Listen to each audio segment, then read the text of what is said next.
من المفاهيم اللي انا معترض عليها قصة ان احنا برضو الناس بتوع التنمية البشرية او اللي بيتكلموا في علم النفس برضو مفهوم اسمه النجاح.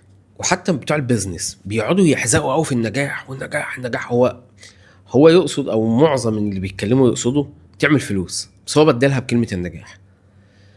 الحياة بقى مش فلوس بس، فانت بتقعد تركز على النجاح على انه اعمل فلوس.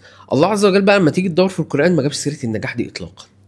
قال لك فاولئك هم المفلحون. حي على، مش حي على النجاح، لا، حي على الفلاح. طب ايه الفرق بين النجاح والفلاح؟ النجاح هو ان انت تحصل على هدف معين في فترة معينة. انا كنت عايز اعمل تارجت مثلا ان انا ابيع اخر الشهر ب 10000 جنيه، وبعتها ب 10000 جنيه، كده ناس من نجحت.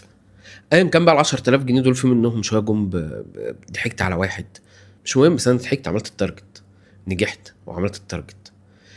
الفلاح بقى مش كده. الفلاح يهتم بالمادة والنفس، بالمادة وغير المادة.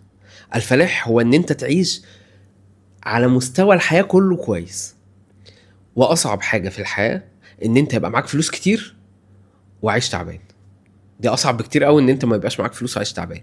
اما ما يبقاش معاك فلوس وعايش تعبان، بتبقى دايما عارف ان ايه، اما ان شاء الله يبقى معايا فلوس هعيش سعيد، فعايش دايما ان في امل.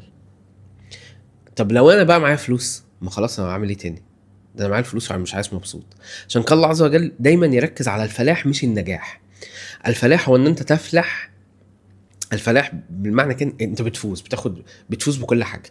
الفلاح هو ان انت تنجح في المادي والغير المادي، تنجح على مستوى الماده ومستوى الشعور.